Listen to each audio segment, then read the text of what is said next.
We're going to talk about British Israelitism, Anglo-Israelism, pretty much, if you will. There's a bunch of Caucasian claiming to be lost Israelites, if I could use the term, out there. And this movement started a while back. Can you date us, like when this movement began, the earliest we can? Similar to Hebrew Israelism, you'll see different dates. Most people end up putting the first rumblings of it in any kind of significant way in the late 1700s. There's some people who point to a couple books, I think by a French author, all the way like in the 16th century. But I've been able to track that reality down. But I've seen a number of things where you have people doing lectures and you have rumblings of it mentioned in different writings. The first big impactful book, my understanding, is in 1840. John Wilson wrote two books that are significant to the beginnings of what then was known as British Israelism, but now since America is included, sometimes is known as Anglo-Israelism. But the two big books are Israelitish Origin and The Millennium, both by John Wilson. A couple other important books are The English Nation Identified with the Lost House of Israel by 27 Identifications by Edward Hind. That's 1870. And a guy named Howard Rand in the U.S. was pretty prominent for a while. And then J.H. Allen, Judah's Scepter and Joseph's Birthright. That one's important because that one essentially was plagiarized, it seems, by Herbert Armstrong of the Worldwide Church of God, which is not big like it was. But if you talk to anyone who was listening to religious radio in the 60s, they know how big the Worldwide Church of God was for a while. And it seems like lots of places he was either influenced and perhaps even plagiarized Judah's Scepter and Joseph's Birthright, which you can get online. That one for actually, all these, if you can find them digitally, they're free because they're past their copyright. Nice. But one that's important, notice the title here, Derek, The English Nation Identified with the Lost House of Israel by 27 Identifications. What they say is that the identity has been lost or forgotten, that the Brits' ancestors were actually the 10 lost tribes of Israel, so to speak, which I think somewhat is a misnomer. The idea of 10 lost tribes is not necessarily something explicit in the Bible anyway. But nonetheless, you have them saying, so what do? We identify who Israel is by certain characteristics. And that really is identical. That project, that approach is identical to the Hebrew Israelites, sometimes called the Black Hebrew Israelites in our day, that are much more prominent now than the British Israelites. Although the British Israelites did influence a lot of 20th century modern Britain, probably more than a lot of people recognize. I'm actually going through a book, pretty academic book called British Israelism in Modern Britain, I believe is the full title. It's on Routledge, a huge book. And in there, he talks about some celebrities who are big promoters and aristocrats. So actually people, Britain still has royalty, so to speak. Some people involved with dukes and earls who are promoters of British Israelism, and apparently a lot of people who were attracted to it, especially when it was really blowing up in Britain, were soldiers from World War I and World War II. I guess they were a big input as well. So you had a lot of guys who would lecture and be like Colonel such and such because they had previously held a post. And so those are some of the big promoters. But the basic idea is that, hey, us Brits, and then they'll sometimes include other peoples.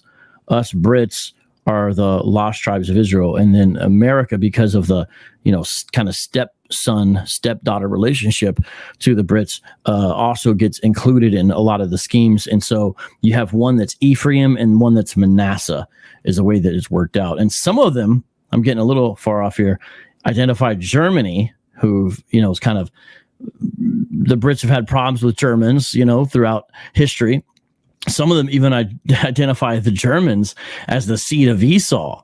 So basically, just take your enemies and turn them into Edomites, which is exactly what the Black Hebrew Israelites do with white folks. And then, of course, they do that with other people they view as enemies in some way as well, the other nations. So you see a lot of similarities, but here's the thing. These Anglo-Israelites, these British Israelites, they were first. They were before Hebrew Israelism and its current manifestation really existed.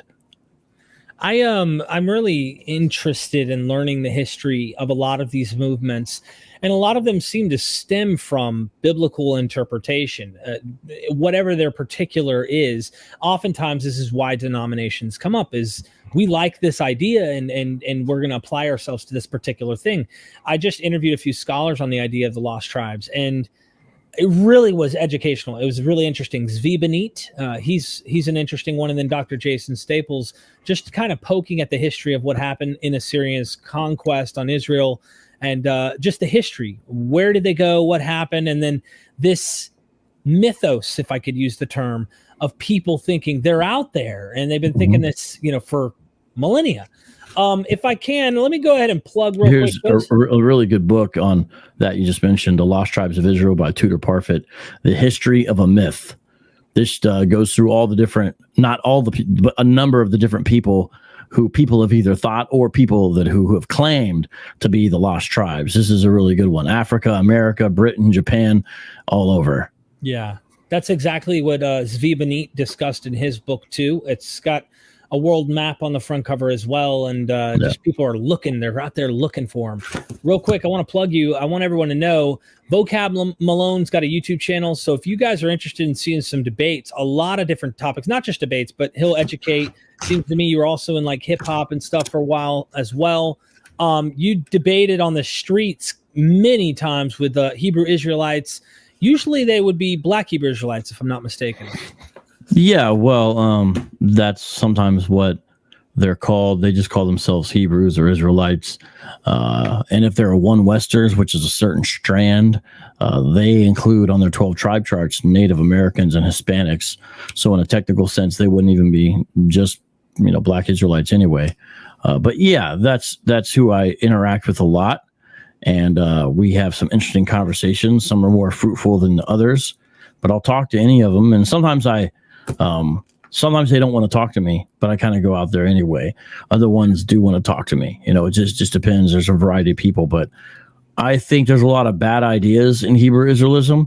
And so I want to confront and expose and maybe even correct. Not that I have all the answers, but as a Reformed Christian, there are troubling things. And I think that if people care about harmony in society, they might dislike some of the ideas in the more radical sects of Hebrew Israelism anyway. So number one, you are using this term Hebrew Israelism or Israelitism, if you will.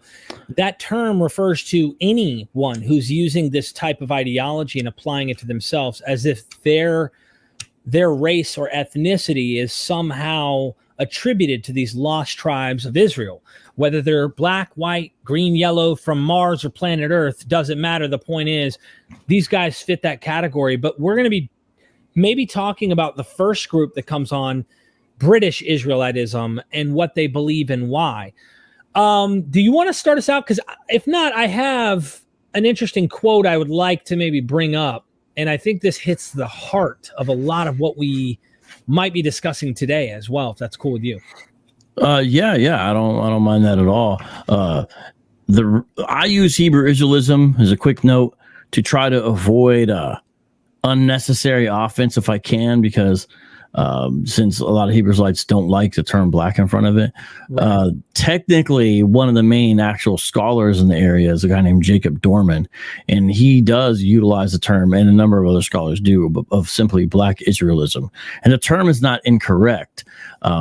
For practical purposes, I'm not, I just say Hebrew Israelism. They don't even like that because they're like, what is that? Because the reason I use that is to take it out of the idea of, I'm fighting the Hebrew Israelites, to take it to the realm of this is Hebrew Israelism. It's a series of ideas or an ideology that's problematic, not necessarily any given person per se, Hebrew Israelites, but Hebrew Israelism. And I base it, and that's why Dorman uses Black Israelism, really on the precedent of Anglo-Israelism before it. So it's not new necessarily to term it that way with the ism at the end. Scholars have called this movement British Israelism or Anglo-Israelism prior to that. And so now with Black Israelism, which I just call Hebrew Israelism, it's just building upon that same work to say, here's this series of ideas or whatever. And so that's how we use it. Yeah, I think it's helpful because it makes it an ideology, which it is. So first thing I want to say for anyone checking in, your wheelhouse is mainly on the Hebrew Israelites, the modern contemporaneous situation you're dealing with in America, mainly. I'm not saying it isn't worldwide, but that's your main focus, though there is a bunch of overlap. And I think that's important to discuss where these doctrines come from and originate. I found this quote, I think it's from 1917. Yep. From John Hardin Allen. Let me make this big screen here. And I'd like to read, if I can make it that way. Yeah. Okay. Hopefully people can read this, but I want to read this as quick as I can to give you guys a gist of the kind of interpretive method. Yeah. That's the book I mentioned. Remember in the beginning, I mentioned J.H. Allen. Yes. I mentioned how Judah's Scepter and Joseph's Birthright heavily influenced Herbert Armstrong. So you got a very important book up there. He was a Methodist minister from the U.S., and he was kind of in the Pacific Northwest, and this was published in 1917. So this is a prominent, important book, especially in American understandings of Anglo-Israelism. Interesting. Okay, I'll start at a point. Israel had been rejected, cast out for another, or forsaken, divorced. But in order to be consistent with prophecies of the Old Testament and many passages in the New Testament, right there, he's already showing that, he's trying to interpret this for his own audience. We contend that the other nation to which Jesus referred could have been none other than the house of Israel. That other nation of the two nations into which the seed of Abraham were divided. But says one, Paul said, I turn to the Gentiles. I am the apostle of the Gentiles. I magnify mine office. True, and in this he was obeying the order. To the Jew first, but the Lord certainly sent him also to the Gentiles. The trouble with the word Gentiles, this is where the definition and the meaning is super important. I'm trying to wrap your head around.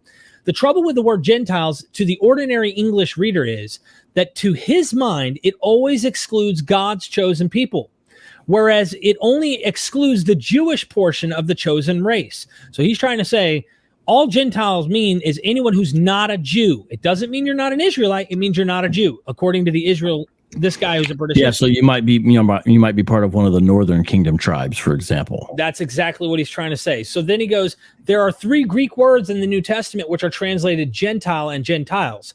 One of them is Helen, and the various forms, which means Greek, Greece, or Grecian, but is sometimes used in the sense of non-Jewish. The other two words are ethne and ethnos, from which comes our word ethnology, which is defined as the science which treats of different races and families of men. These two words are simply the singular and plural forms of the same root word.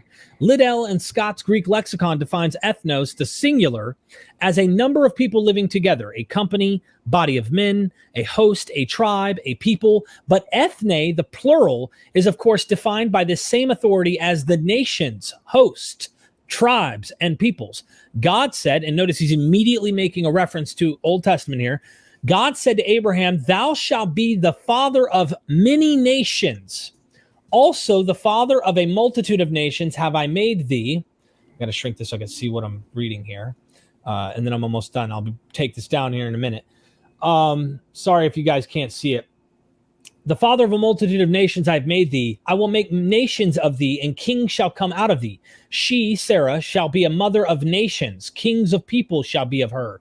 God also said to Jacob, thou mayest be company of peoples, and also a nation and company of nations shall be of thee.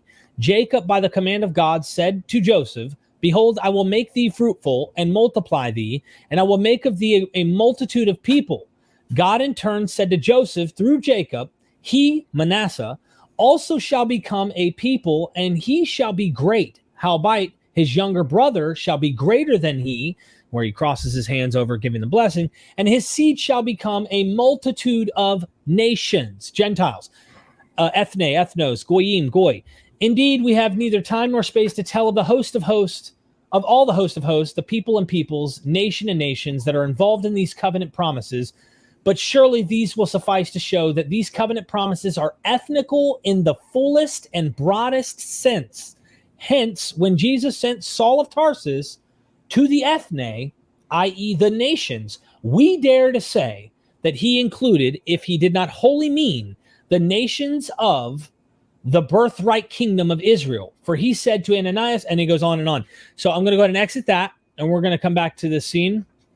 I thought that was super important to lay out the groundwork right there so everyone knows what they're trying to say.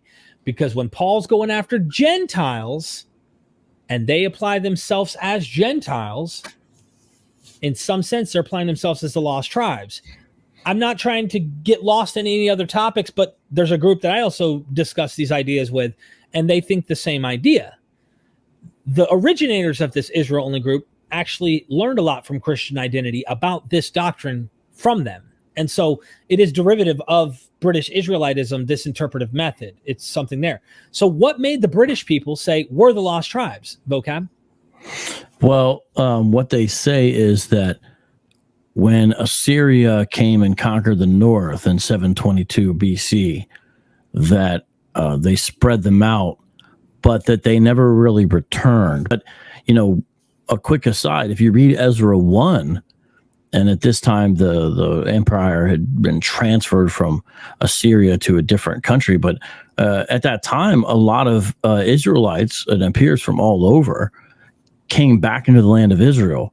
Now, the South may have been more prominent, perhaps, but it's not as if no one from the North came. And even during the days of Jesus, you see a woman who's described as being from one of the northern tribes, Asher, I believe. And so it's based upon this myth of the 10 lost tribes. It's not even really a fully vetted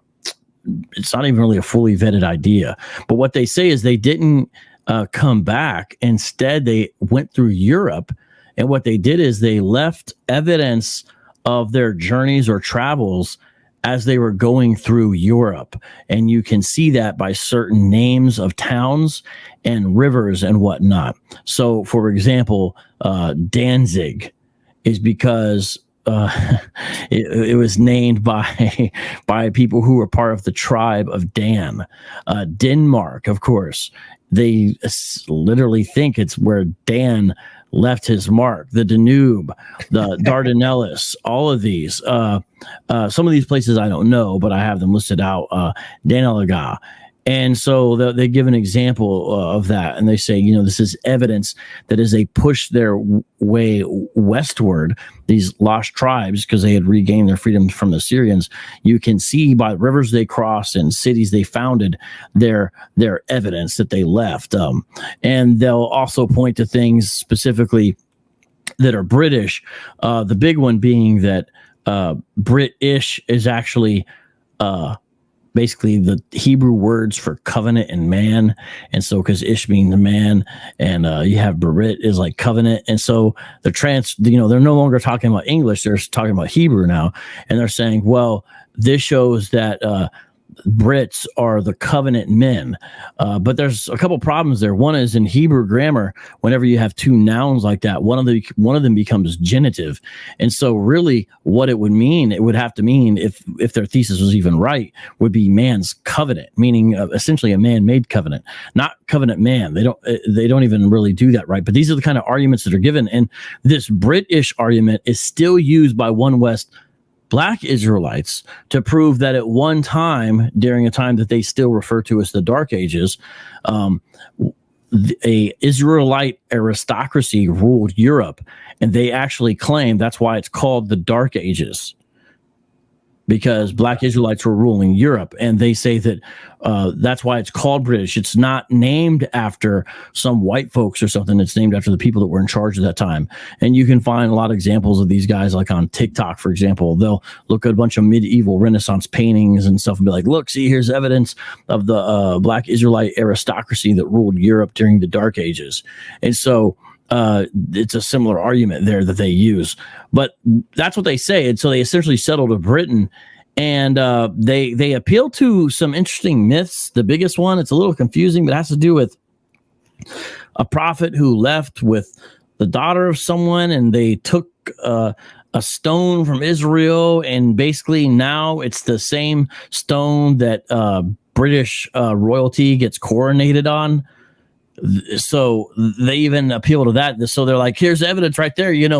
That's the same stone we are coronated on. But I guess geologists have actually looked at this stone that is supposed to be the one that's, when I say stone, I didn't explain what stone it was. I'm so sorry. The stone that Jacob slept on when he had his dream of the angels on the ladder, in essence, it's supposed to be that exact same stone that they took, and now it's in modern day Britain. So to them, if you hear a British Israelite apologist talk, they'll say we have archaeological, geological evidence or something like that. That might be one of the kinds of things that he means, for example, is that stone. But I guess geologists, again, have tested it. And the fact is that it is not from it is not from the region of Palestine or anything like that, Israel. In fact, it seems to be that it's European in origin. So they could have done a good job, just traveled over to Israel, or if you will, when they're actually, I call it Palestine at the time because there was no state of Israel when this is going on in its origins. And they could have just picked up a huge rock then and been like, hey, when our science advances in a couple hundred years, they'll be able to see that this came from this region. And we wouldn't have this problem today, probably. They'd have more leg to stand on, so to speak. Am I right? Yeah, I don't know. This whole thing is. I know, it's silly. So my specialty, as you mentioned, is Hebrew Israelism or Black Israelism. But as a corollary or whatever, I've kind of got into Anglo-Israelite stuff as well, just not as deep as I would want to. But let me show you. This is actually a quote from a British Israelite statement of belief, and this is an older one. You want to share the screen or? Nah, because I got it right here in front of me, and okay. It's a smaller thing. Hold on, let me see. Well, maybe I could. Let me maybe sure. I could. Just give me a second. Let me see if that would work. All right, brother. Yeah, I guess. Let me see here. Yeah. I can share my screen. Let me see here. You'll be able to see it. Appreciate everybody showing up. I see you guys in the chat having fun. Love you guys. I'm really excited about what we got coming up here on MythVision, continuing to study. So. And thanks for joining us today, Vocab. Appreciate it, man. Well, I'm glad to be here. I appreciate the opportunity. Okay, let me make it bigger here. You want me to do this here, full screen?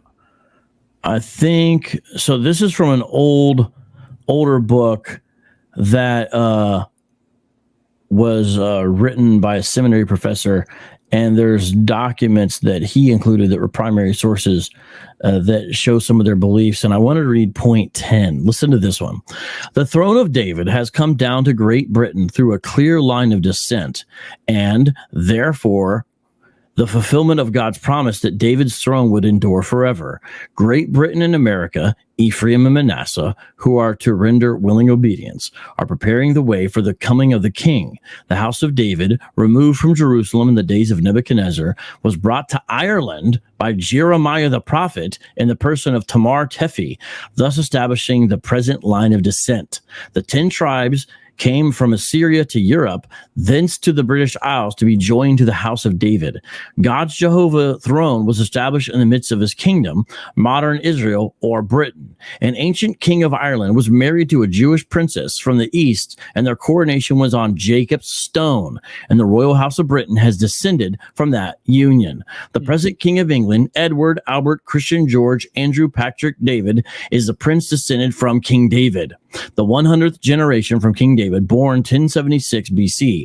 His name was at the suggestion of the Marchioness of Waterford, for said she, I believe that he will be David your prince, foretold by the prophet, under whom we shall repossess the Holy Lamb. The royal mother replied, baby is called David. The present King David is on the throne, and Ezekiel 7:37-24. So the point by that is that you see that they actually hold that modern British royalty is descended directly all the way from the Davidic line. And so when Jesus, the Messiah, comes back, he actually comes to an established place where there's already or kind of a ruling, reigning king. And I don't know if you back in the day, I guess there was a chewing tobacco or something called Prince Albert, and kids used to make a joke where they would call stores and they would say, hey, do you have Prince Albert in a can? And they would say, yeah. And they would say, oh, let him out. Something like that. But anyways, it's the same. I guess it's the same guy here, Prince Albert, and they're referring to here. And it's a fascinating thing. And a lot of it is based upon really, myths, medieval myths or speculation. But these guys that really get into it, they do whole presentations on it, filled with history and science and archaeology. Yeah. The problem is the problem is like they've dedicated their lives and time to it, and you don't know what they're talking about. Here's an example of the kind of book I mean. The story of Celto-Saxon Israel, right? And you look at this book, and it is filled with stuff that it would take a person forever to track down all these claims. You would have a very difficult time trying to get it. I mean, it's filled with pictures and maps and signs and symbols and supposed examples of artifacts and lineages. And it's like, where do you start to try to disseminate it? Because this is it's so obscure that it's like there's not a place to go to look at it. But this thing has over 175 maps, charts, and illustrations. Now, obviously, I'm not saying that makes it true at all.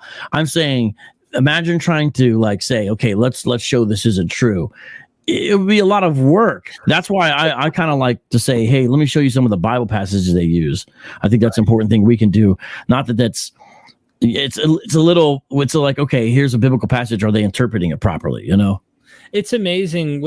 Like just this whole concept brings me into what you do most of all, and you deal with Hebrew Israelites on the streets right now, and it makes me wonder, like, what have they done to try and debunk the original, if you will, movement using these ethnicity arguments theologically? Because this whole notion, I mean, if we look at like church history, I find it fascinating that right out the gate, it's like not ethnic centric, especially when you get into the early 2nd century and the end of the 1st century. I mean, in Clement, Clement of Rome is obviously writing, and he's saying God has made us an elect portion unto himself. So there's already these people that supposedly hijack the movement. Is this what Hebrew Israelites teach or believe, that the church fathers and all that are bogus? One Westers, how do they view this stuff? Because it seems like not all of the Hebrew Israelites interpret it to be ethnic only. But these guys, the British Israelite guys, the way he argued that, he's trying to say Paul means that these Gentiles that we look in the original context in Genesis are exactly the same identity of his Gentiles in the 1st century. Well, that's interesting, because the Hebrew Israelites of the One West variety also do a redefinition of Gentile in certain contexts. So you can hear this. I did a radio debate with a guy named Captain Tazariak of the Israelite School of Universal Practical Knowledge. And in that, you can see on full display the way he asks a commonsensical question followed up by a ludicrous claim. So he'll say, Vocab, don't you agree that the context of a word, the surrounding sentence, is how you determine the meaning of that word in its present usage? The context determines the meaning. Yes. Okay, so sometimes the context is that the word Gentile doesn't actually mean non-Israelite or non-Jew. They don't like the term Jew. Sometimes it means scattered Israelites in a Gentile state of mind. Right. And you would ask, what's the interpretive method that's a surefire way that lets you know which one is which, right? There has to be some kind of contextual clues. They don't say this, but here's the real answer.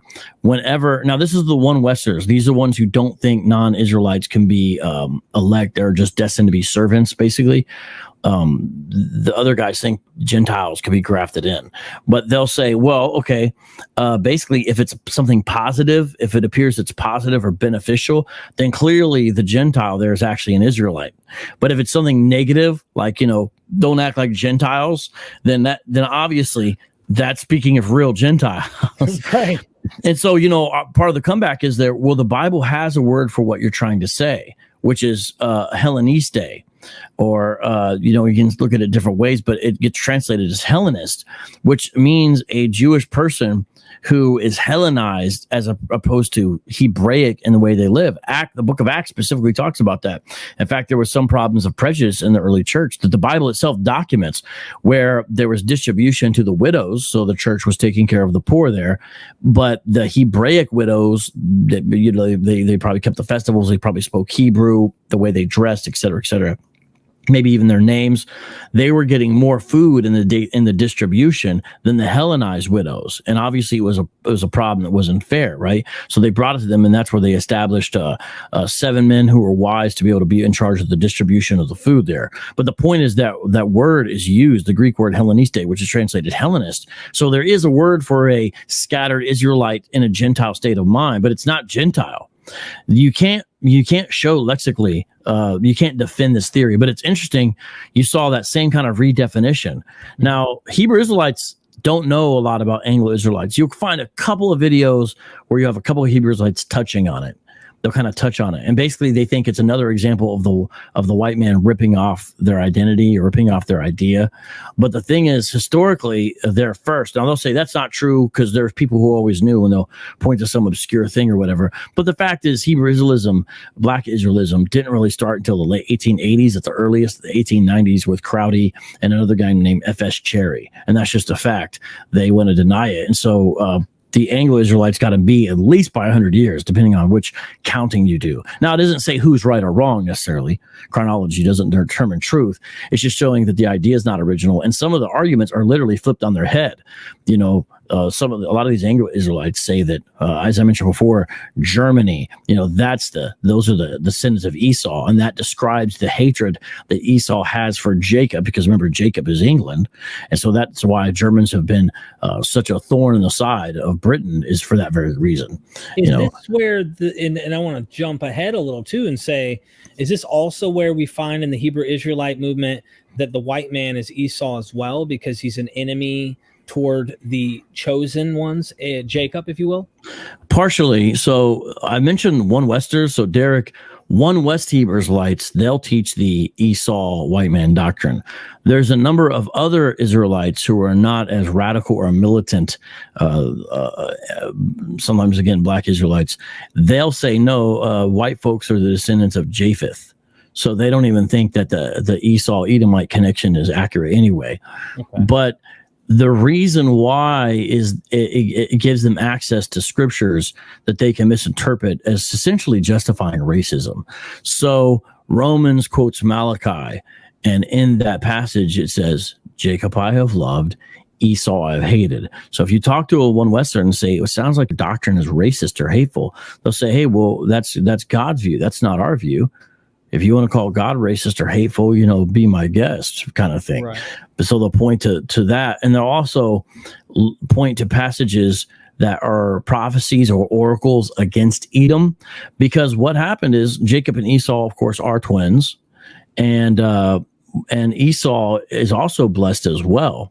And his descendants are numerous. And one of the key or principal descendants that he has are the Edomites, and they dwell in what now is South Israel and Jordan. That's where they dwelled back then. And they're famous for being in the rock clefts and cliffs of a place called Petra, for example. Now, there are prophecies and oracles in the Old Testament against the Edomites, but there's prophecies and oracles. Remember, Israel's religion was a prophetic religion, meaning, Yahweh speaks through someone who acts as a spokesperson for Yahweh.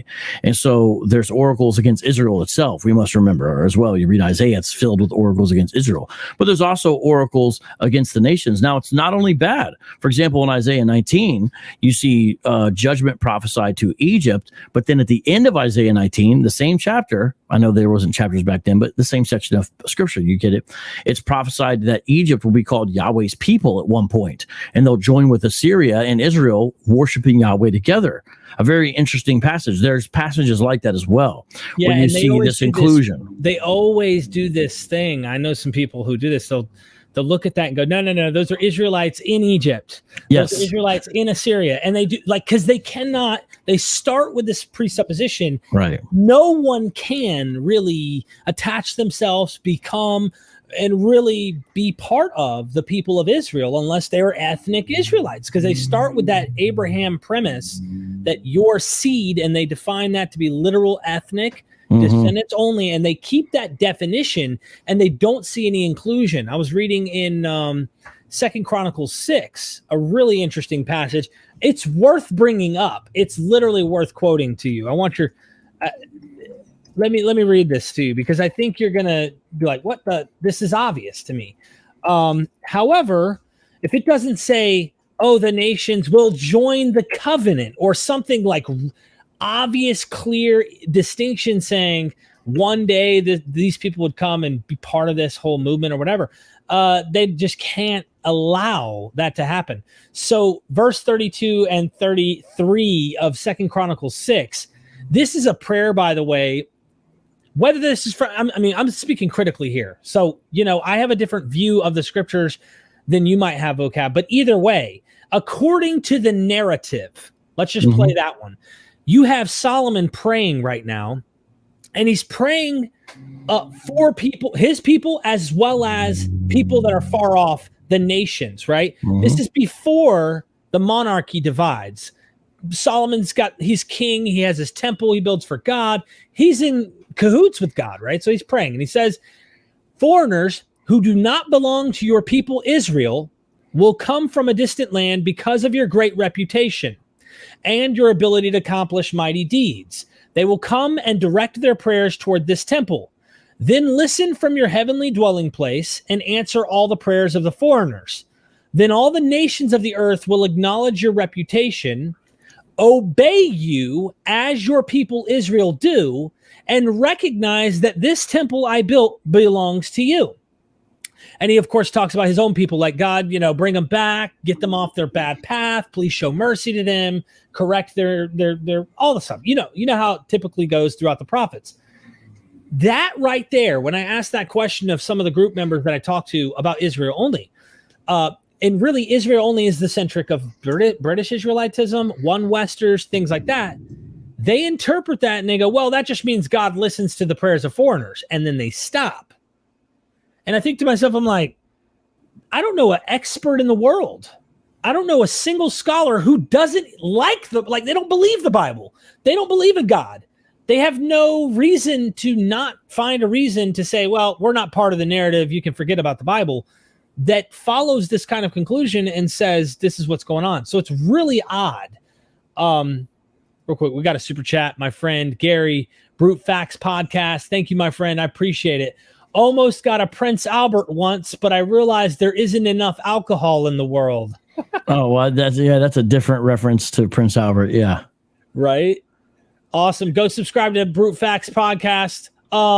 Actually, Brute Facts Podcast isn't Gary. This is Eddie. Sorry, Eddie is a good friend of mine as well. I need to talk to you, Eddie. Anyway, hit me up sometime, man. I'm on Facebook as well. So he's got a Christian YouTube channel as well. I'm about that interfaith dialogue, having these conversations.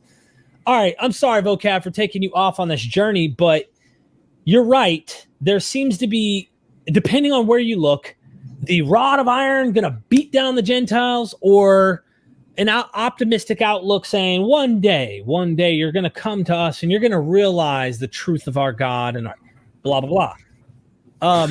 Yeah, if you'd like to comment on that. Well, the passage you just read where Solomon, as he dedicates the temple, says that, that's a passage that is incontrovertible, I think.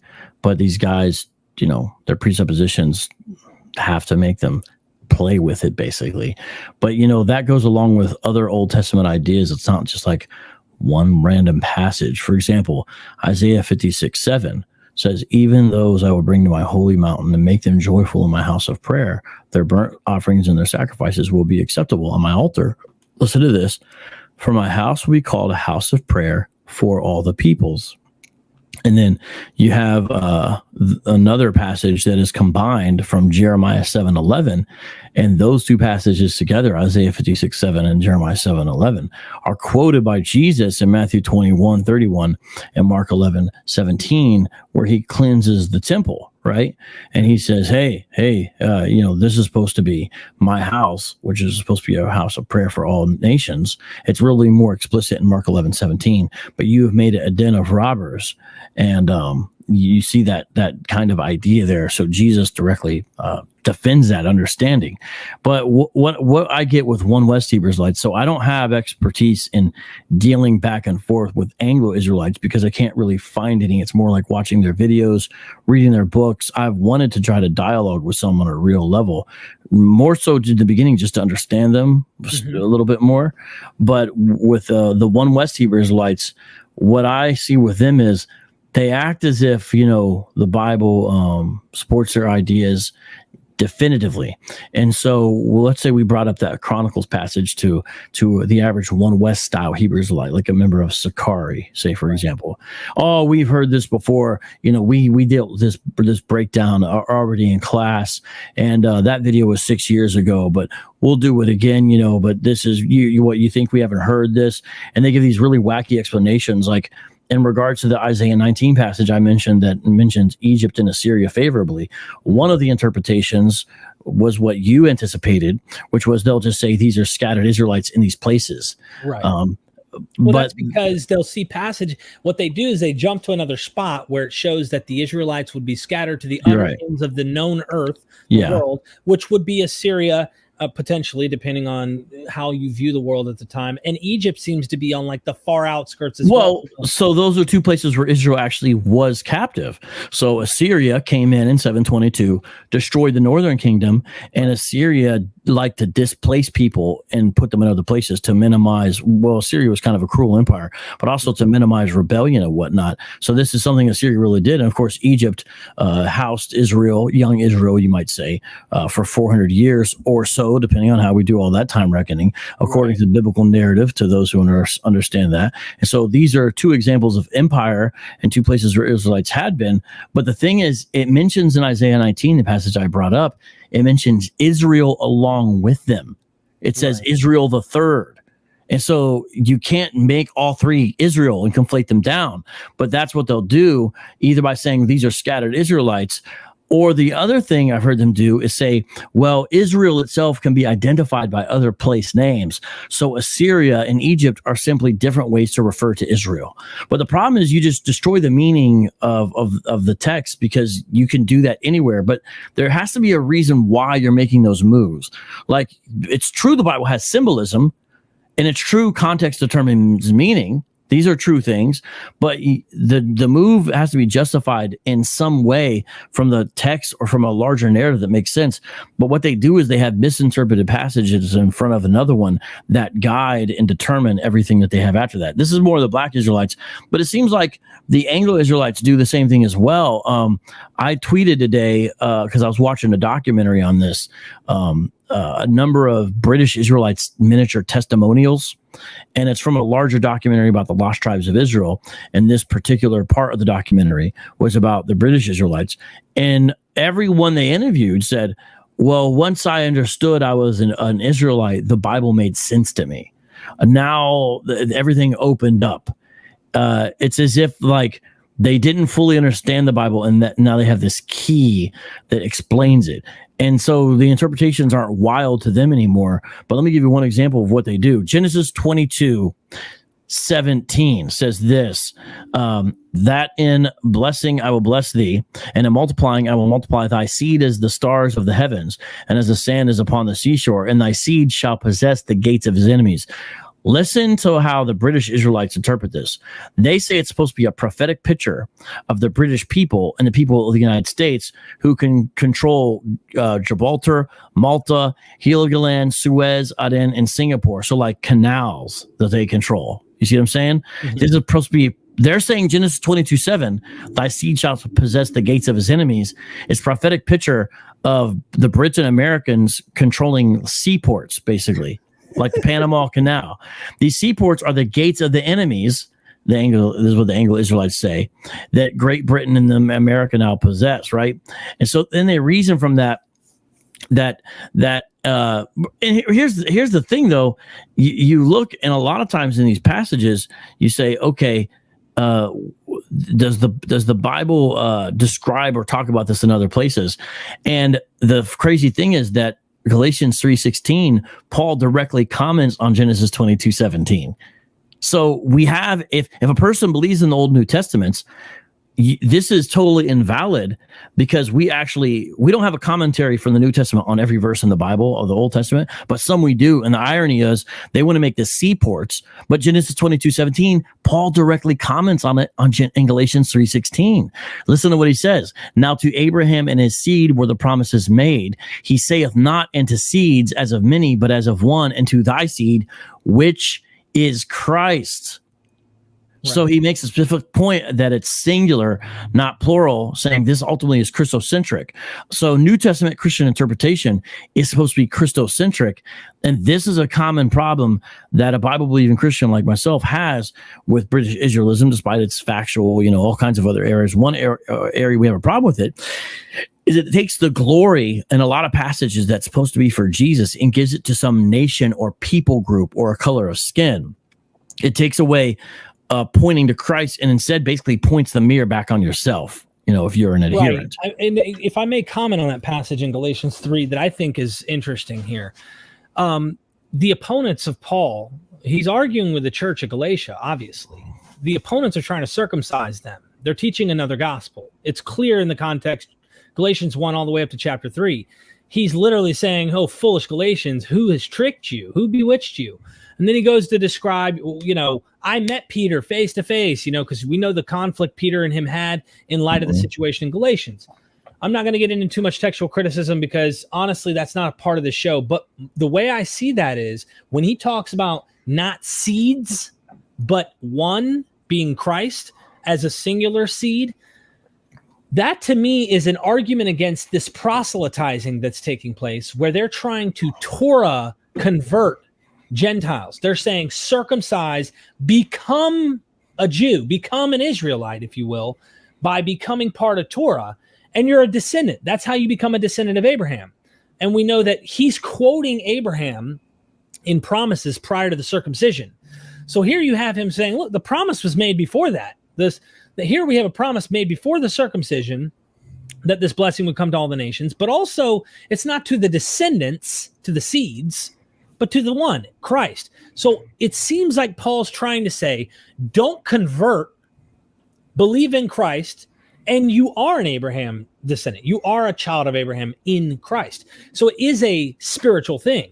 I know that the groups I talk to, and of course, if you go and read Genesis, it doesn't sound like, in the context of Genesis, he's talking about spiritual seed. No, it sounds like actual ethnic descendants. Sure.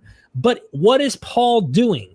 That's the difference. And I think when you look in the first century, Paul's audience, and he believes that this is fulfilling prophecy, he's applying this to his audience. Yeah, Galatians 3:29. If you are Christ's, then you are Abraham's offspring, heirs according to promise. So black Israelites say, we're the ones who are going to inherit the promises. We're going to rule the nations. The British Israelites say that these promises are being fulfilled before our very eyes and will continue to be fulfilled. And one problem that the British Israelites have is that as the British Empire is no longer really an empire, some of these promises don't really look like they're fulfilled anymore. They don't control the sea like they used to. And there's another passage in Genesis that is you have a similar kind of thing happen, which is Genesis 17:4-6. And there it says that Abraham is going to be a father of many nations, right? Well, Anglo-Israelites say this is a prophecy to describe the company of nations which make up the British Empire. Right. You see what I'm saying? And so it's very nationalistic. Now, to your point, it is true that the New Testament interpretation of certain Old Testament texts is some ways surprising. And I believe the Bible refers to that basically in a sense where it says the mystery of the gospel. Right. And so there's something that is there, but it's not really being revealed until now. So there is an element of that where the Bible becomes decidedly more spiritual, if you want to put it that way, and Christocentric. And that is a reality. And I think that was a stumbling block to a lot of Jews, even in Paul's day, perhaps why there was some rejection. But Jesus, the Messiah, is creating a spiritual kingdom. And what are you talking about? And Gentiles are included. Even Jesus's initial disciples seem to have a problem with Gentile inclusion. But it's as if the triune God, and I do believe God is triune, beat it over their heads until they received it. What I mean by that is, in Acts 10, You have Peter called to the house of Cornelius. Peter expresses, hey, I can't even come in your house, bro. They link up, whatever. And Peter himself seems to be shocked that the same way that they are able to speak in tongues they don't know through the power of the Holy Spirit, these Gentile believers are. He can't believe it. And then it's referred to in Acts 10 and Acts 11. And then in Acts 15, he has to give a report. And you can tell he's still shocked. And they're like, what do we do with all these Gentiles? It wasn't really kind of part of their plan that they thought, a bunch of Gentiles are going to accept Israel's Messiah. But they had to figure out, what do we do with them? And so in Galatians, they're going against what ultimately would be the Jerusalem Council. Now there's different, depends how you want to date which one, but they're saying, no, you need to do this, you need to do this, you need to do this, you need to do this, you need to do this. Essentially, Jesus is fine, but you basically need to become like a Jew. And the argument of the Bible is not all who are of Israel are Israel anyway. It's about circumcision of the heart. It's not about circumcision of the flesh. And the pattern of faith is Abraham. And Paul does use biblical chronology and biblical arguments, although it still could be surprising in regards to Abraham. For example, he shows that Abraham was justified by faith prior to his circumcision. So that is a biblical argument, but it's a surprising way for a faithful Jew to go. And that's why prior to that, Paul persecuted these people because he thought it was wrong. He thought it was a blasphemous system. And so he himself had a radical conversion. And it's interesting briefly with Paul in Philippians, he says he uses Israel and Jew interchangeably, which is interesting because he'll say, I'm an Israelite, and then another place he'll say a Hebrew of the Hebrews. Then other places he'll say I became a Jew. He uses them interchangeably. That actually goes against the British Israelites because they teach Jews are essentially the ones who are going to inherit the curses of Deuteronomy 28 because they're the only ones who are in the land to crucify Christ. And so they're inheriting the curses, which is the latter half of Deuteronomy 28, which are curses that you get for breaking the covenant in essence. So the Jews are the southern kingdoms, but since they were scattered out and about, they weren't responsible for the crucifixion of Christ. These British Israelites and in Americas, Ephraim and Manasseh. And so they actually say there's Jews and then there's Israelites. We're Israelites, those are Jews. So it's bizarre that it becomes anti-Semitic, I think, at that point in the way that it's laid out, but I guess that's what a lot of them hold to. Now, not all of them are heavy on the law and the moralizing tendency that, say, the Hebrew Israelites have or the Hebrew roots folks have, but some of them are. Specifically, when you get into the Worldwide Church of God, which is now splintered out into a bunch of things, they were different than the British Israelites and Anglo-Israelites of old, which by and large, Derek, they used to say, stay in the Church of England, stay in Methodist, stay whatever you are, and just be a Christian, but make sure you teach this identity to our people so we can wake up, right? That kind of thing. So we can understand prophecy and we can understand our role in it, right? Whereas Worldwide Church of God is like, no, this is the real church. Come out of all those fake churches. Don't attend on Sunday because that's basically akin to taking the mark of the beast, and don't celebrate any of the cultural holidays because those are all satanic. They held heavily the Worldwide Church of God and people who usually go this route, which is this sort of contrarian strange, almost for the sake thereof, where it's, Christmas, Easter, anything cultural trappings that are all bad. And it goes back to, the two Babylons, the work by Hislop, which has been discredited. And so the Worldwide Church of God had that tendency, which is they kind of put that law aspect on top of it. Whereas traditionally the British and the Anglo-Israelites weren't as kind of Judaizing in their tendencies from what I've been able to ascertain. But the Worldwide Church of God, which is sometimes called Armstrongism, did have that. And I got some good books on that that I can recommend. They're hard to find, though. For example, Plain Truth About Armstrongism. This has some good stuff. And it has a section in here on the Lost Tribes stuff as well. But it's worth looking into just to get an idea of what is happening here in all of these different movements. We do have a super chat. I'm sorry that I've waited so long to ask your super chat. I do appreciate you sending this in. I don't want to mispronounce your name, but I'm going to try Yehuda. It's Yehuda. Okay.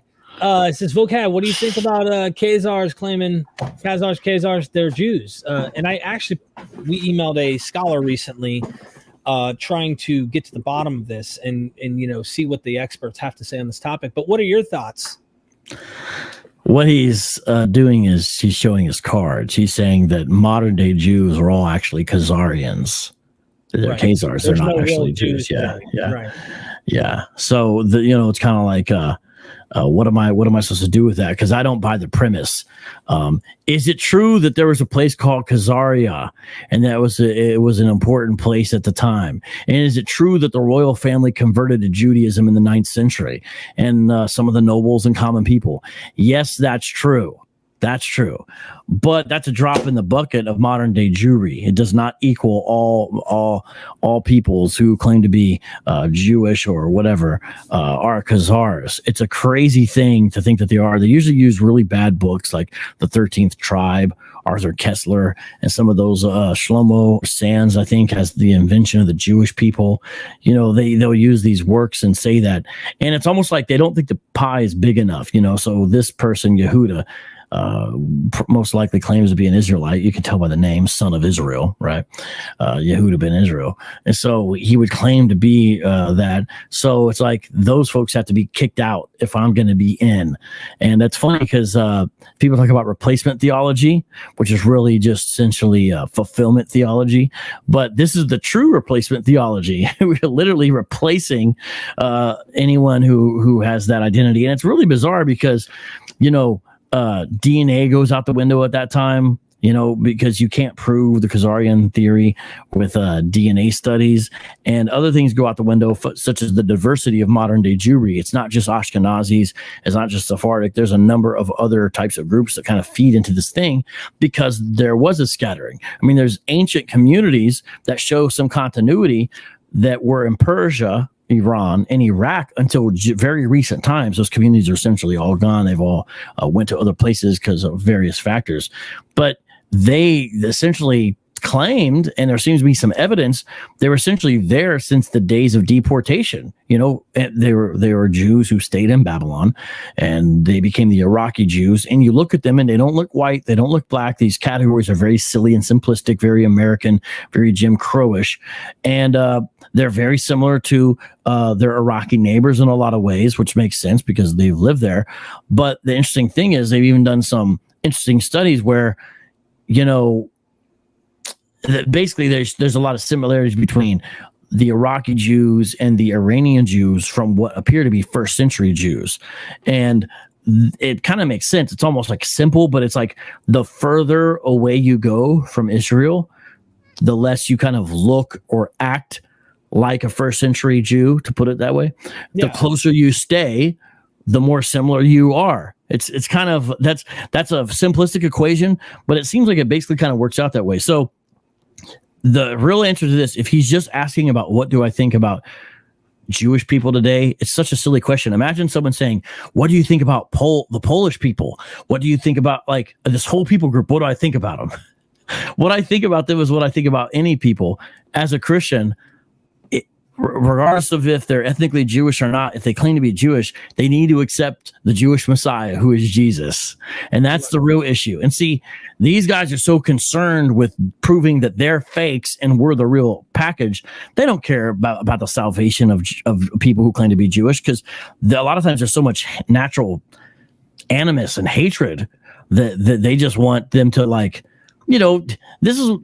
there's Holocaust deniers that are really prevalent within Hebrew Israelism, modern day Black Israelism, and it's a real shame. I don't know if that's true in British Israelism as well, but it's possible. You see this kind of stuff go up. So I don't buy the premise of the question. A good book to get on that would be The Jews of Khazar, which gives you more like the actual accurate reality of it. And I think it's helpful because it includes archaeology, includes genetic evidence, and includes information about the migration of the Khazars. So instead of believing in myth, you can basically know the truth about it. And it's a lot less kind of salacious and romantic and sensationalistic and exciting than the conspiracy theories, I think. Appreciate that answer. And we've got a super chat from Chuku. I don't know. Chuku? I don't know how to pronounce your name. Herman? Could you pronounce that? Chaku Herman. Yeah, I tried. Thank you for the super chat. I don't know if you have a question or not. But follow up. So why is it not the standard for everybody else? What standard? See, I'm trying. What's the question here? I'm baiting you, aren't I? I'm baiting you. Why is that not the standard for everyone else? What standard for who? I need to see what he's saying. My friend Alan Bird send a super chat. Alan, thank you. Does Mormonism have a type Anglo-Israelitism with its patriarchal blessing and the way it names the Israel tribe the LDS member belong to? Well, I can talk about this. Mormonism was if you look at the founding of Mormonism and beliefs that were culturally prevalent during the days of Joseph Smith, especially in the Northeast, Mormonism takes a lot of that together and makes its religion out of it, similar to Islam, I would say. And it includes kind of a lot of folk Christianity, revivalistic Christianity, but also includes an idea that was common then, which is we got to get back to the primitive state of the church. And so Mormonism, just like Jehovah's Witnesses, just like the British Israelites to an extent, and especially the Hebrew Israelites, is what's called a restorationist movement. The truth has been lost, basically with the last apostle, and now we're bringing it back, right? Well, within all that being said, when Europeans started coming over to what would be called the United States, this is a simplification, okay? But I'm gonna have to simplify it for the sake of time. They basically were like, "Hey, who are these people here? Where did they come from?" Like so a lot of people, even if they weren't Christian, they had a Christian view of world history. So they would say, we're monogenetic and that we all come from Adam. Now, not everyone thought that, but that was kind of like the basic premise. So we have to be some way related. And guess what? A lot of people said, maybe the lost tribes of Israel somehow ended up over here in the Americas. Mm-hmm. And then people started getting excited because certain Christian understandings about the eschaton, meaning when Christ would come back and set up a final stage of the world, had to do with the mass conversion of Jews at the end of the world. And they saw not really much success in Europe at the time, but they said, if these Native Americans who may actually be the lost tribes of Israel are converted, it could hasten the day of the Lord. So the point about saying all that is, in Mormonism, Derek, it has the idea that Native Americans are part of the lost tribes of Israel. Because when you look, they come over in what appears to be kind of a submarine with a golden compass, and they establish these kingdoms and everything. And eventually the bad ones turn dark and the lighter ones get killed by the bad ones. But one of the last ones, Moroni, is one who includes the history of what happened. Mm-hmm. And this whole kind of thing. Of course, Jesus preached to these lost tribes. Now, the preface to the Book of Mormon has been changed. The Tanners call it saintly scissors. It's been edited in the preface that says amongst the ancestors of the Native Americans are these groups, the Lamanites and the other one, that used to say basically they were their main ancestors or were essentially the ancestors. Now they're among them because genetics have created a problem for them. And so I have some books I recommend specifically about that, even though I don't know it's exactly where he was going. Simon Sutherland. This is a fantastic book. Losing a Lost Tribe, Native Americans' DNA in the Mormon Church. This is a book all about that and gets to the science of it and everything else. Because for 100 and almost 200 years, the LDS have taught that Native Americans, Polynesians, are descended from seafaring Israelites. And that's one reason why Mormon missionaries have been so big amongst the Polynesians. That's why today, if you go to Utah, you'll see Polynesian people from all over, because there's kind of like this cross pattern. Have you ever noticed how a lot of BYU players, you're like, well, how are all those Polynesians in Utah? It's the Mormon connection. Another interesting book on that, and this book actually has a chapter, let me see, written by your buddy, Robert Price. He wrote the last chapter in this, but I'm only recommending it mainly for one chapter. But this is called American Apocrypha. And these are kind of like agnostics writing on the Book of Mormon. And there's some interesting stuff in here about the genetic aspect as well. Specifically, chapter 3, Lamanite, Genesis, Genealogy, and Genetics. And then this doesn't have to do with Mormonism per se, but it's from Cambridge, all about the genetic origins of Native Americans. So it's just basically knowing the truth shows the lie, that, these are not Semitic peoples. So, but that's a good book on that. And then I just got this, and I am so want to get into this, and I have not been able to this still is brand new. This is from New York University Press. Old Canaan and a New World, Native Americans and the Lost Tribes of Israel. I've heard good things about this, and this is kind of about all that. And I really want to get into that. So you got me jealous. Well, yeah. So what I've done is I've also collected some of the original books that promoted this idea. So this is an old reprinted book, The 10 Tribes of Israel, and the true history of the North American Indians, showing that they are the descendants of those 10 tribes. So, I have books that promote this idea. Let me just show you a couple. A Star in the West, A Humble Attempt to Discover the Long Lost 10 Tribes of Israel, Preparatory to the Return to the Beloved City, Jerusalem. And then here's another one, The 10 Tribes of Israel, Historically Identified with the Aborigines of the Western Hemisphere. And another one, Jews in America, or Probabilities that the Americans are of that race. These are older books that have been reprinted. That's why they look weird. Like, that big one I just held up. I mean, you see how it actually looks. But sometimes it's helpful to have a physical book. So I've collected these, but I realized the more I've got into it, I'll never collect them all. There's just so many obscure random books that were printed by British and sometimes even Jewish authors and American authors, usually people who had an interest in some way in religion, that promote that theory. And Mormonism has that in it. And the One West Hebrew Israelites have that in it too. If you ever see one of their 12 tribes chart that they hold out on the street, it has Gad and it has Reuben. And Gad is supposed to be the Native Americans and Reuben is supposed to be the Seminoles. So they still have that idea in their beliefs. The One Westers, not the other ones, are saying no, Israel is only black. We don't hold to that 12 tribes chart. But interesting stuff. Okay, our friend Yehuda, thank you so much for the super chat. Vocab, but you only attack the black Hebrews that claim Messiah. All right, so this is why people take this very personal. You attack. I mean, it's sacred because to them it's sacred, and I understand that. It's just. I interviewed Zebanit recently, and he said, look, we don't want to attack because some people, this is part of what they claim their identity is, and to them it's sacred. But if you're going to poke at it and you're going to say how you think something's wrong, no matter how you do it, they're going to feel like it's an attack. Right. So... Well, notice here today, I'm here to talk about British Israelites. I'm not here to talk about Hebrew Israelites or Black Israelites, whatever you want to call it. It had to be brought up, though, and I personally brought that up because there's a lot of overlap in this ideology. Mm-hmm. But would you like to address his super chat, though, on that? Yeah. So people take it personal, but let me give an answer back that I'm not going to be too soft on it, because here's how I really see it, Derek.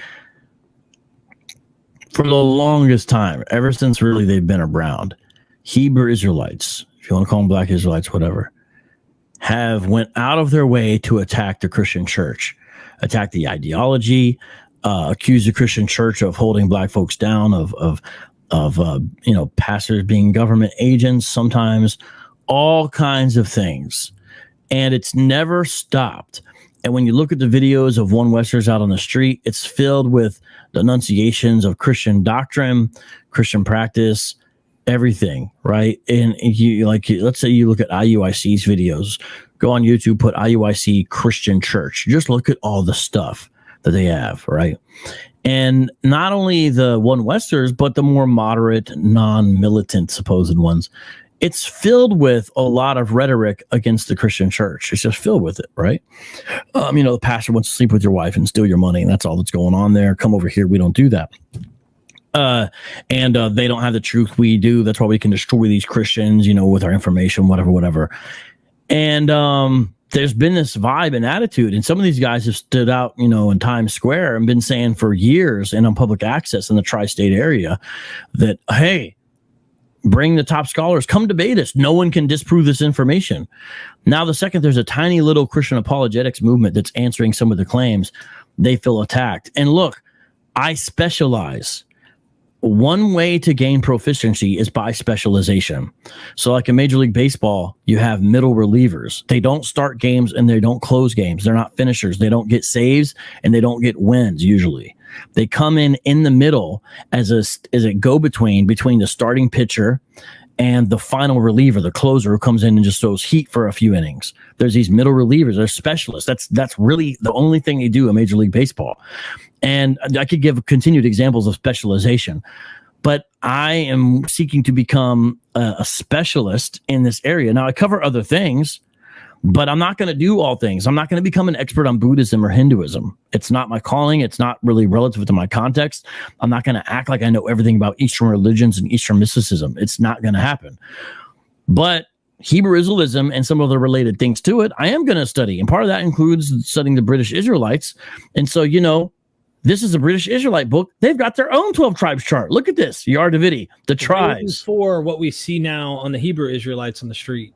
Asher is Ireland, Gad is Sweden, Zebulun is the Netherlands. You see the same kind of thing there, and that's one example. And that's a modern book. I have another book by the author. He's got a ton of books. Biblical Truth, the Lost 10 Tribes of Israel, according to the Book of Genesis, and so it's showing that's like, hey, you guys realize that this exists too. You guys aren't the only ones claiming it. So check this out, Yehuda. I'm glad you super chatted. All due respect. I could die tomorrow, but the Christian apologetics movement that's begun against Hebrew Israelism isn't going to stop. So even if I die tomorrow or I lose my voice or whatever happens, right? We're still going to be here and we're still going to be interacting, because that's what Christians have done ever since they've been around. We have monks, people who just go sit and meditate, but Christians have always had polemicists and we've always had defenders from the very earliest days of Christianity.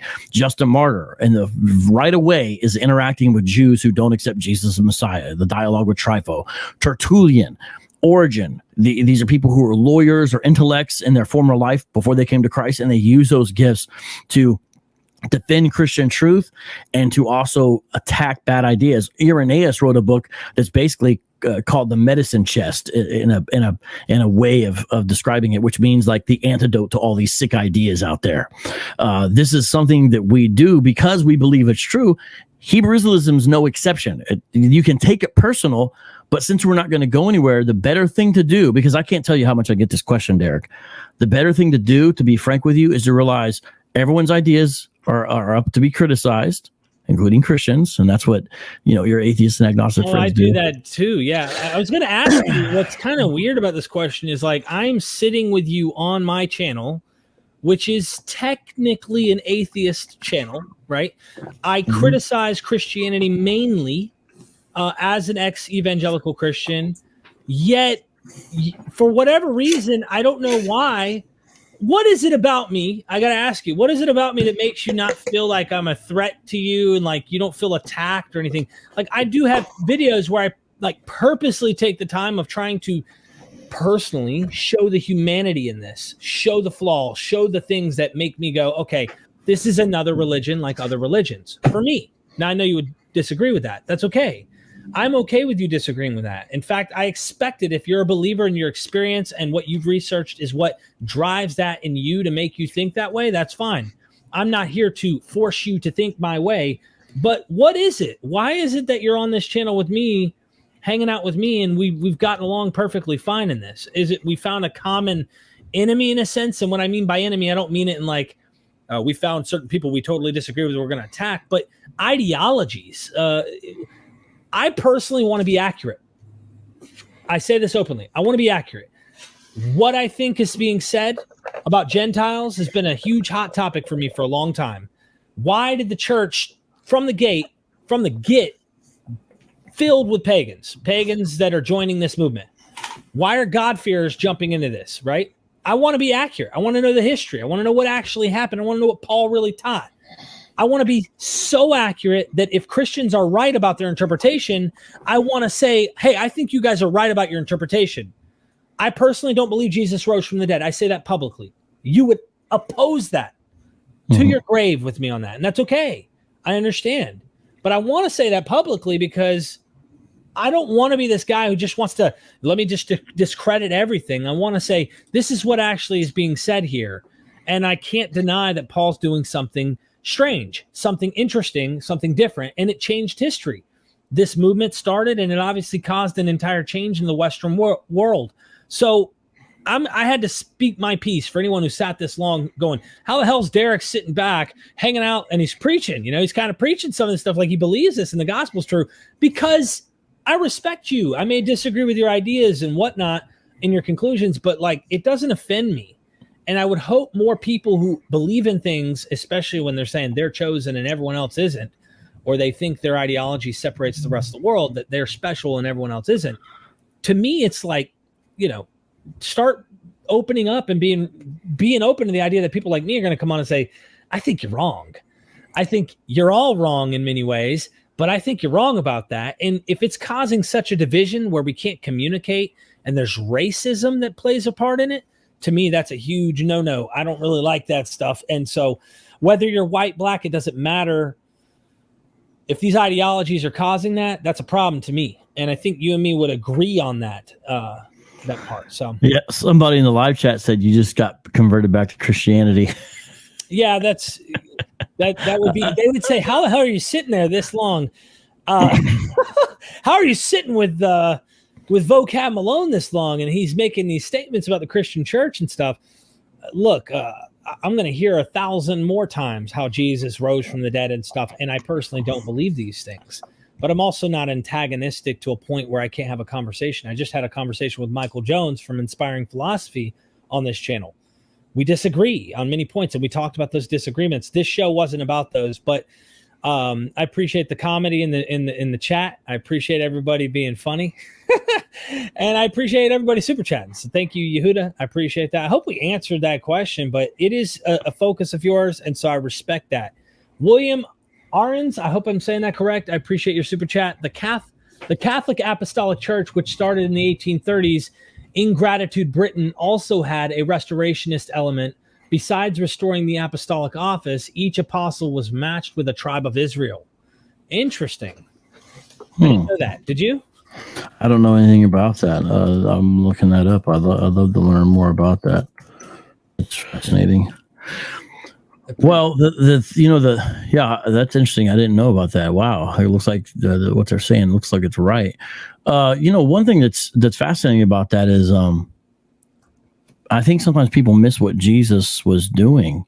He picked 12 disciples for a reason, obviously, but he didn't pick one disciple from each tribe. Hypothetically, he could have. And what that has been understood to mean by Christians for the longest time, and I agree with the assessment, is that Jesus is essentially constituting a new Israel around himself. So it's not identity in Abraham, Isaac, or Jacob. And really, Paul is saying that it never really was that primarily anyway. What you have here is Jesus saying that true Israel is constituted around me. And that's why imagery that traditionally in the Old Testament was utilized only to describe Israel, Jesus takes to himself. So, you have in the Old Testament that this idea that Israel is God's vine in a vineyard, he's cultivating it. Jesus says, I am the vine. You are the branches. If you're not connected with me, you can't do anything. He says this in John. So it shows that the connection is to be in Christ. And so it's a Christian doctrine called union with Christ that's important. And we see there essentially is a new Israel, and it's surrounded around Jesus Christ. Now, not all Christians agree with my assessment there, and I understand that. But that is a common, long-held Christian understanding. And it's not just the 12 disciples, but there's other examples of that, of how Jesus is doing that. And I think that's a real thing. And so some of these debates are troubling to me, Derek, because I don't think that they recognize the fact that to be a bloodline Israelite is not even people are putting this primary importance on it when it's not even a very important thing in the first place anyway. And yet there's all these arguments. Paul, and according to the New Testament authors, mostly, I would say, yeah, you're right. I mean, obviously it was important to some people out there, but not if you're using this book and this is your book, or, when I say your book, you believe it. Like, I think it's an interesting point you brought up there. Is the argument I hear often is these are faux Christians, people who come after 70 AD, because we're talking about preterism, but I don't want to get lost in that because that's not the topic of this show. They call them faux Christians. So if you're like a wannabe Israelite, you join to this thing, but you don't belong, they call you faux. You're a faux Christian, F-A-U-X.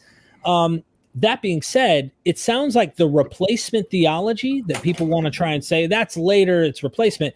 is already in the New Testament. So when people Right. want to jab at this thing and say that's an invention of the church, you're right. The church that's in the New Testament, I would argue. And personally, I mean, I might have a difference of opinion on, I'm sure I do, on this idea of what's going on with Jesus. But either way, you're right. Why didn't he pick 12 from the 12 tribes? Scholarship has pointed out that the 10 tribes, if you want to use the term 10, because it's only used twice in the Old Testament, and like you said, there's not a real definitive structure of 10 northern tribes, but let's go with it anyway. They don't exist. They have assimilated. They have literally assimilated into the nations. They have become the nations for the most part. And most likely what happened when Babylon, the release from Babylon, if you will, by the Persians coming back to the land. Here we have some of the north during the exile of Assyria. The ones who were left in the land probably migrated south. So you might have some 10 or northern tribes find their way into Judah, historically speaking. But anyway, thank you for that piece of information, William, and the super chat. We got another one here. Hope it's not cussing you out, my friend. I don't mind. I mean, you see the kind of stuff. I go wherever, really. I appreciate the super chat. I'm sorry if I butchered your name. I'll just say Herman. Thank you for the super chat.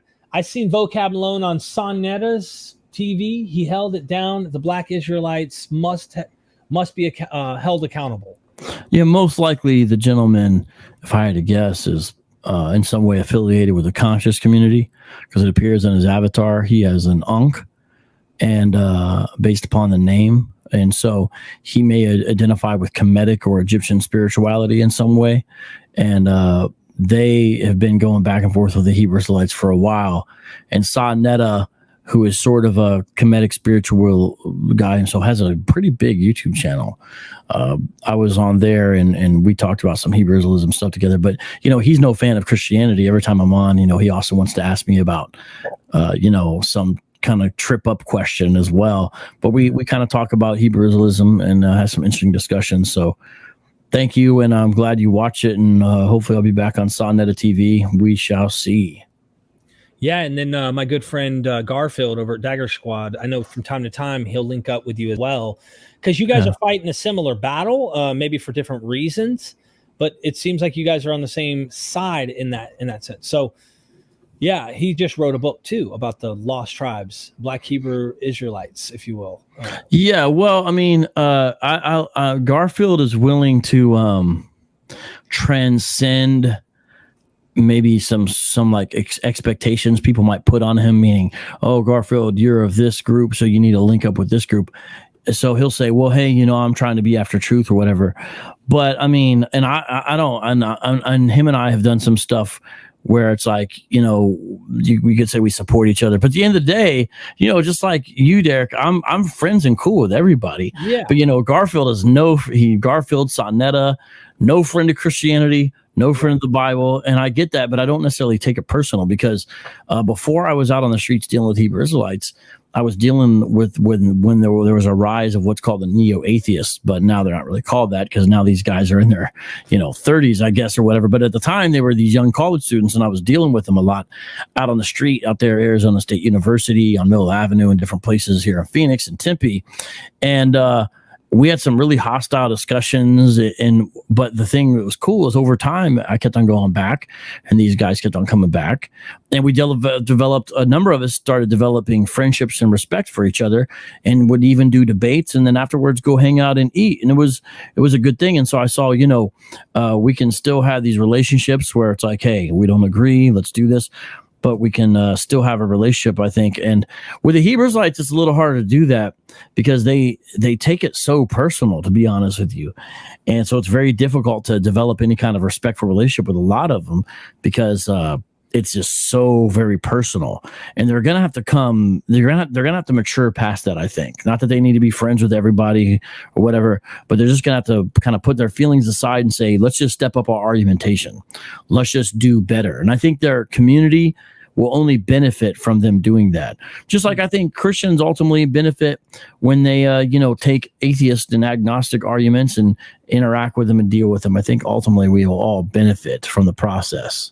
I think so too. And having you on just shows that I'm no enemy of that. there's certain ideologies that obviously I'm not trying to promote. That I'd be willing to host debates, but I just, there's certain things that to me is like, all right, I draw a line here. It's not even worth engaging, but we're just coming here to educate on British Israelitism and have a conversation.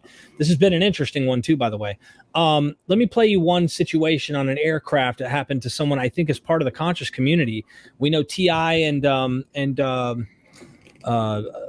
what is his name? Nick. Nick Cannon. Yeah, Nick Cannon. There's this stuff going on here where what I thought was interesting about this, as I'm about to share this, is wasn't the whole conversation and the derogatory slant and even the racist stuff that was going back and forth, even though that stuff was really, really like, whoa, man, this has gotten real ugly real quick. It was when biblical names and biblical stuff got brought up. And this was on the news.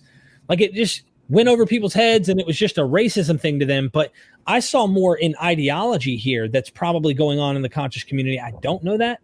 Educate me, maybe you know more because you're connected to them, and I'll ask Garfield too at some point his thoughts.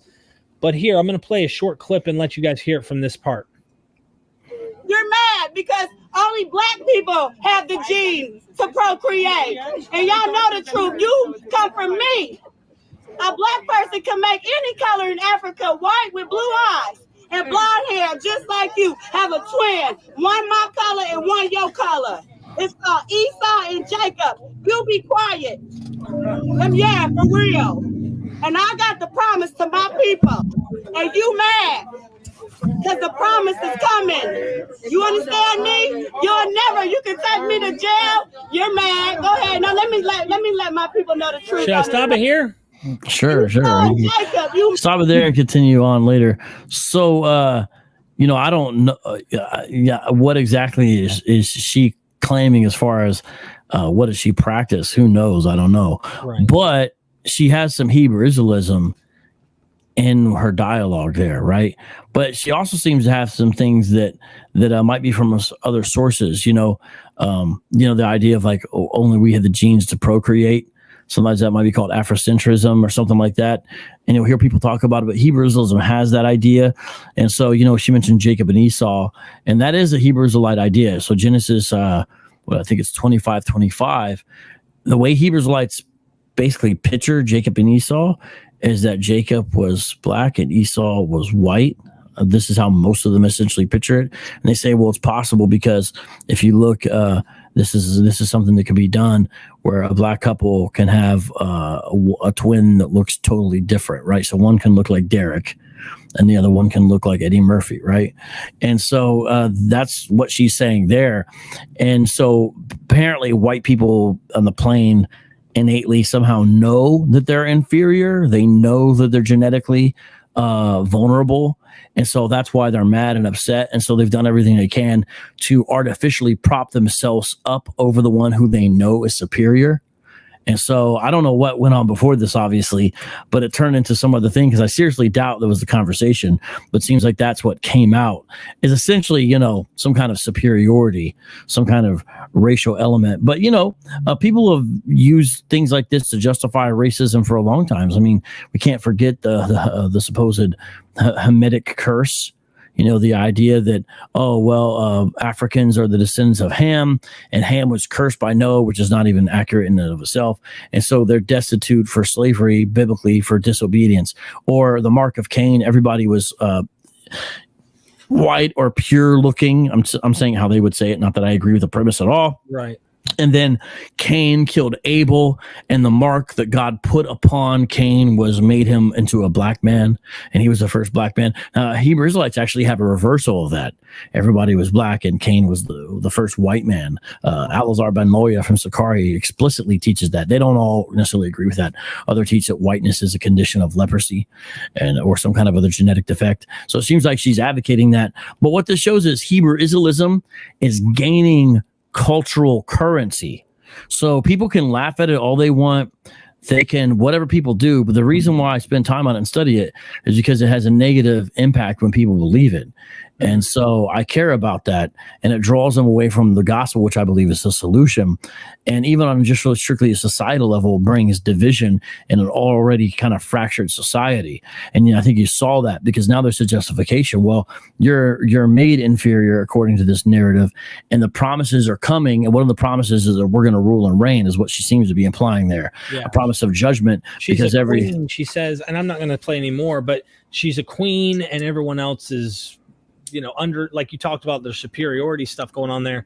I've been hearing that a lot. So are you aware of this stuff at all? Yeah, so that's what's happening. So when any idea gains cultural currency, and it can be cultural currency just within a community, because some people are like, it's not gaining cultural currency. Well, within certain communities, it may. America's not monocultural. And so when it gains cultural currency, you have adaptation as a result. And so one of the adaptation is people will try to include it into an existing set of beliefs, and there becomes interesting forms of syncretism, right? I think this happened with Gnosticism. Gnosticism was somewhat of a pre-existing idea, and when Christianity rose to ascendancy, I believe that what happened is Gnostics essentially try to co-opt Christianity. Now, I know people will try to have a different understanding. I think that can be shown good by numerous works such as Edwin Yamauchi, who even Robert Price credited to when he did a debate at Ohio, at the, not Ohio State, but the other Ohio University, whatever it is. Well, so anyways, I think that's what's happening with Hebrew Israelism. So you'll hear people mix other things such as general conscious community beliefs, because conscious community is sometimes this umbrella term for people who, this is before people started using woke and the way they used it, but you're aware of realities, and sometimes that would be shorthand for woke, but not in the way people utilize woke now, because it's kind of prior existing terminology. And the conscious community could have all kinds of things within it. And that's why sometimes you'll see Hebrew Israelites debating so much with the guys who are Kemetic or Kemet, because they're kind of a similar demographic with similar interests. But obviously one are like, hey, our spiritual system descends from Egypt.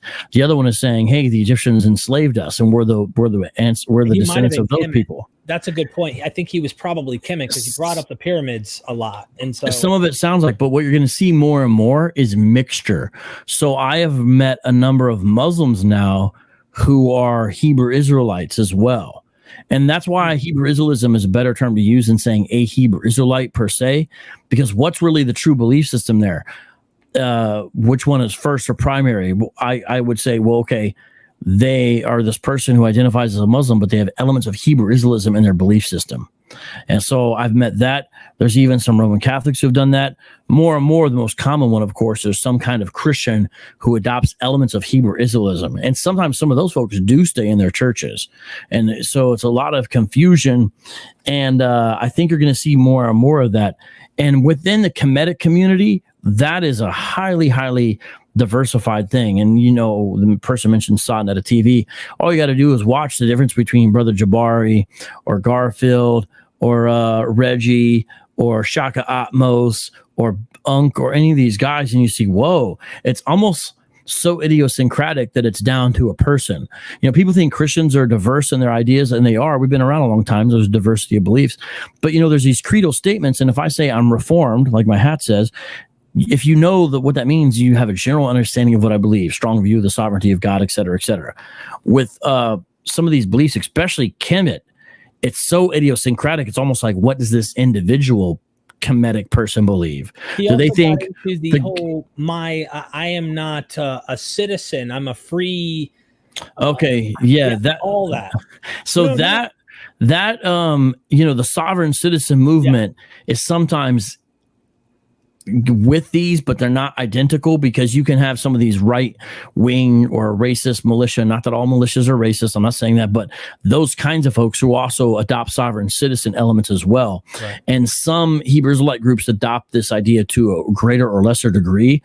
A very interesting one recently were the folks who we call it a compound, they call it a community, but a community outside of Nashville, Tennessee, Straightway Ministries, Straightway Truth, under the leadership of Pastor Dow. It's a Hebrew Israelite community that has white and black folks alike. So sometimes it throws people off, but you got to understand their belief system and understand why they're like that. They're not like the militant ones in the sense of, okay, we're racist, but yet they're, they stockpile weapons, they do weapons training, and they've got a lot of ex-NFL football players in their religion. And the Sports Illustrated actually contacted me for like a 4-part story they did on some of these former NFL players who are now part of Straightway Ministry. The reason why I bring all that up is there was a problem with one of these former players who now was involved with Straightway, which is a Hebrew Israelite kind of quasi-Christian group, and they had to go to court over it. And in court, these Hebrew Israelites, all of them were doing all the sovereign citizen stuff.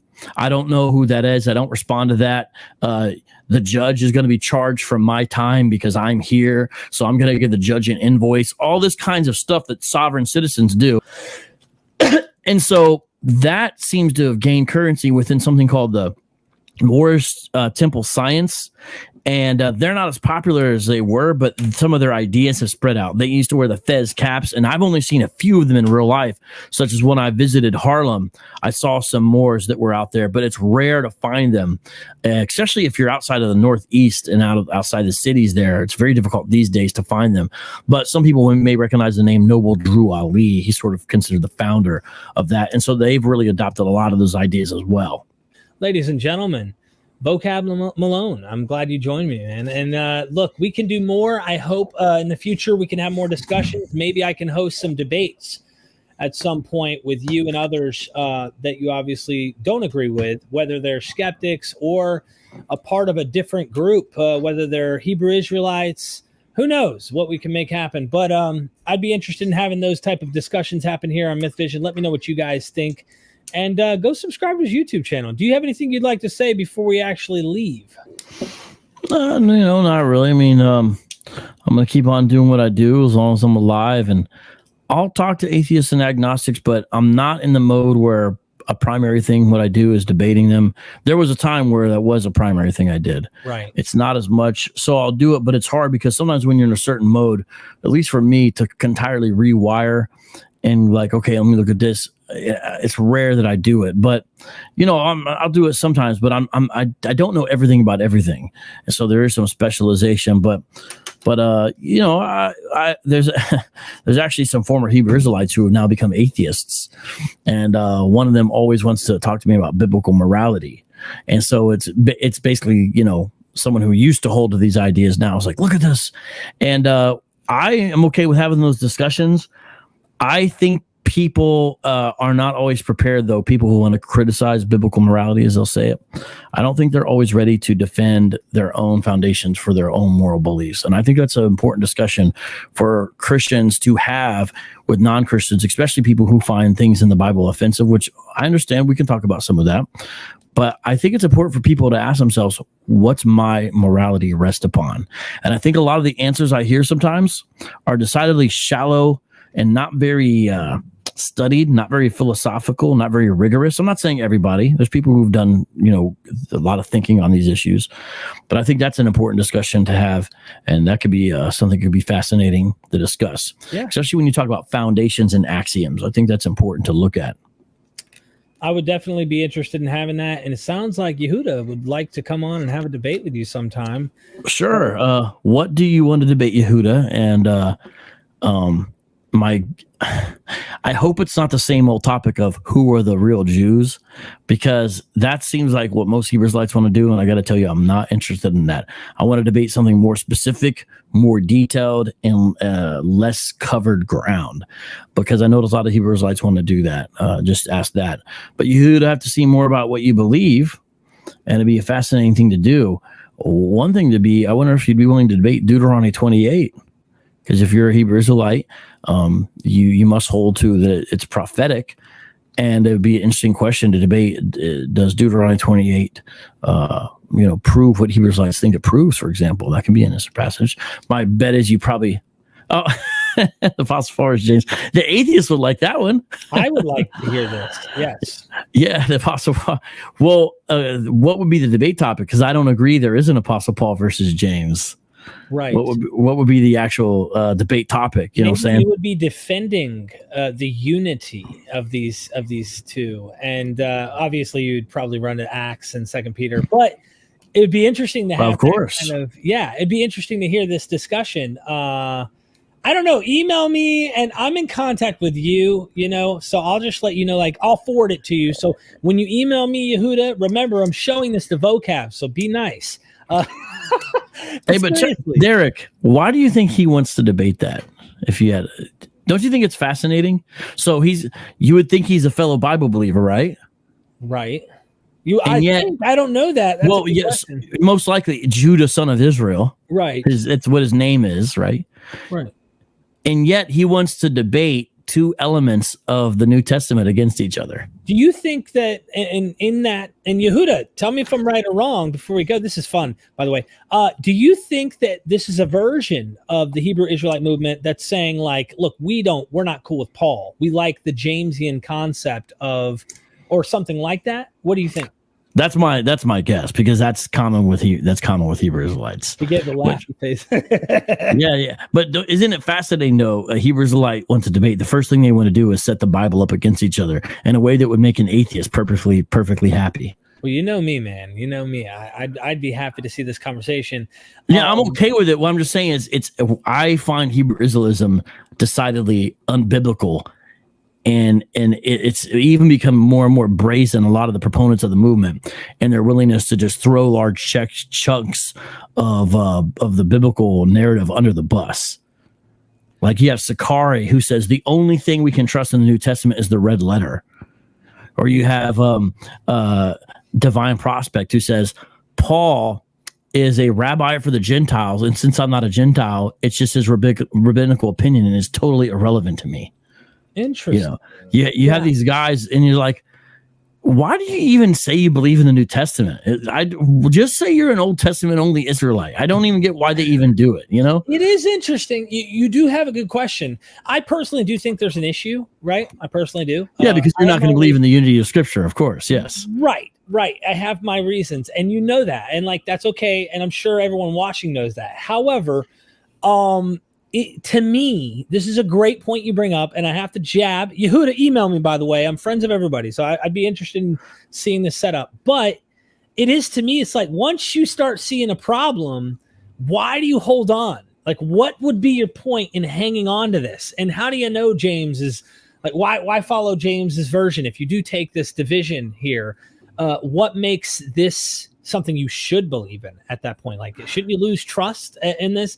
Don't you have reasons to doubt the whole thing? And I do personally think that this would be a Jenga tower, and you're pulling out the block, and this is the one that takes the whole tower down. It's a serious, Remember the guy I just mentioned that I've been talking about morality with? His name is Chris Harris. He started out as a New Testament and Old Testament Israelite. Then after a debate, dropped the New Testament. Next thing you know, he's dropped the Old Testament, and then he held on to some vague spirituality, and now he's dropped that. Right. And so this is the trajectory. So it's a fascinating thing to see. And it's like, I'm curious about what he's going down. What would be fun to debate, Yehuda? I saw your comment on me. You literally wrote in the live chat, vocab is the feds. How about we debate that? Can Yehuda prove vocab is a federal agent? Because I think it's so crazy that just because I come against your ideas, you think I work for the government. It's the most bizarre thing, but these guys literally think the government of the United States is against their belief system and is hiring people like me to come stand against their beliefs. It's crazy. Can't I just be a Christian apologist like we've always done? Well, how about that, Yehuda? Prove vocab is the feds. And if he thinks I'm the feds, why would he want to debate me anyway? I don't know. People are funny, man. I don't know, but appreciate you. You definitely the feds, he said. You definitely the feds. Let's debate that. You have no idea how much people call me a Jesuit agent. Huh. I'm Reformed. I'm a Calvinist, yet I'm down with the Jesuits. I mean, back there, I don't know if you can see it. That's Martin Luther plush doll. You know what I'm saying? So to call it'd be odd if I was really a Jesuit. Anyways. Yeah, I got recently someone posted this comment saying I work for the Illuminati. Look at my eye symbol for my dude. I picked an eye because that's how you see, and the whole point, the symbolism behind myth vision is to take your vision and look at mythology, look at myths, expose these things, but somehow they take it to be like the Illuminati, and I don't know. Anyway, here's the thing, man. I'm definitely not part of the Illuminati. Let me tell you, I am not part of the Illuminati. I saw Jim Carrey's video where he's like doing this or whatever. Yeah.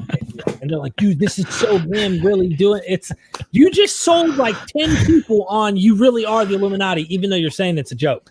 I just made some memes too. You literally made some memes. Look, man, I love you. Thank you so much. I appreciate you, even in our disagreements, man. Like, seriously, you carry yourself in a way that I can appreciate and have conversation with. So let's do this again. As you read more about Anglo-Israelitism, British Israelitism, and you really have that down deep, let me know, because I know that you've just briefly scratched the surface on it. And let's actually do a deep dive where we have bullet points we can go by and actually do a deep conversation on that topic. There's a lot to cover. I got a lot of their books. I just got to get through them. So yeah, let's do it, man. All right, man. Thanks a lot. Thank you all who helped like, subscribe.